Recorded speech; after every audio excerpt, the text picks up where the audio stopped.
Dearest Hugh, oh, I've had the most dreadful luck. I feel terrible that you've been left alone all this time. The traitorous Dr. Gray tried to steal the annular spectrum, a ring I developed to allow perception and alteration of colour. Some call them impossible colours. Impossible for Dr. Gray, maybe. Anyway, something went wrong. I turned a strange shade and became invisible. The ring, it fractured, scattering coloured shards far and wide. I stayed at home for many weeks, watching, waiting, existing on this coloured plane. I couldn't speak to you, nor interact with anything in the mono world. So I left. I left for the university where I hid away the coloured tools I had created. I pray you have found what is left of the ring.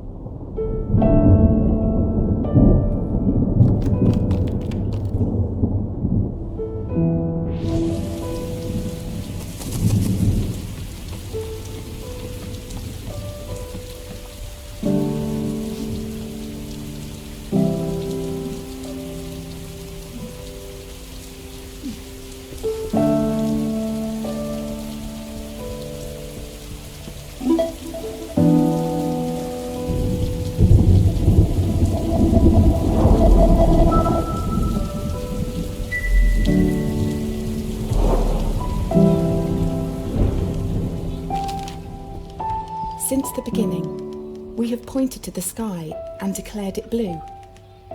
It is this shared vision, this unquestioned understanding which connects us. But are you really seeing blue the same way I see it? Perhaps blue is nothing more than a shade of grey to you. Perhaps everyone in this world sees nothing but shades of grey. Don't you see, Hugh? This is why we're here.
When you enter a cave expecting a waterfall, the chances are your expectations will be met.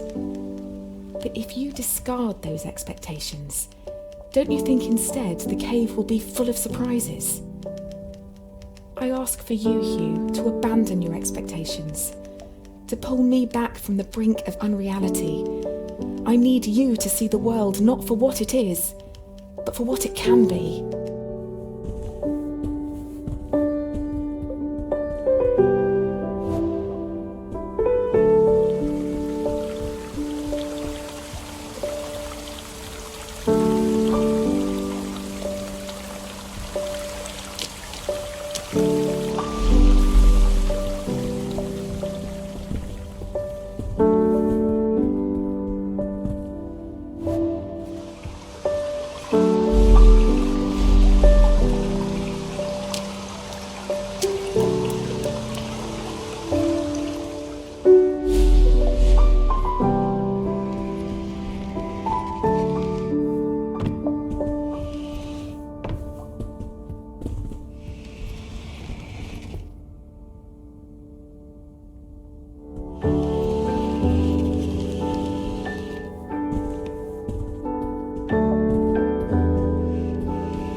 Did you know, Hue, that purple is at the very end of the visible spectrum? It's the hardest colour for our eyes to distinguish. Now, imagine a shade one step further than purple, a colour beyond what we can actually perceive. We call these impossible colours. And I fear that this is where I currently reside. If reality is rooted in our perception, and you cannot perceive me, do I even exist to you? I'm sure that I do. I mean, you're reading this letter, or at least I hope you are. I'm sorry, but existing in this strange state of impermanence does funny things to you, Hue. It makes you question what is real.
The university gardens were bathed in an earthy orange light when I first met Dr. Gray.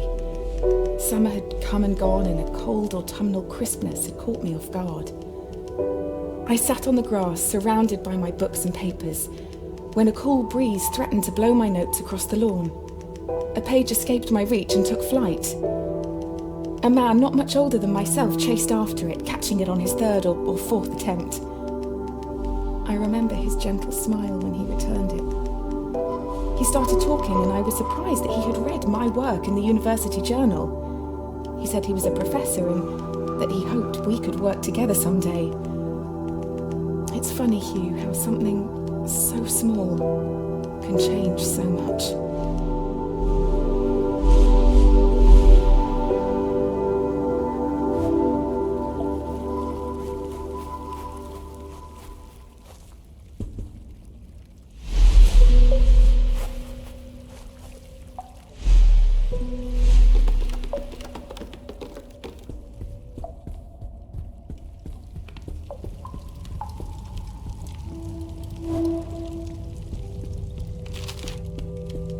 Dr. Gray soon became my assigned mentor, and I can't help but feel he somehow had a hand in it. Our fires burnt brightest when we worked together. It felt like we could achieve anything. We discovered more about colour than I could ever have imagined. We split light, mapped spectrums, we painted, we laughed. We worked long hours, and soon our goal became all-consuming. We were vessels. The work became more important than us, and we knew it.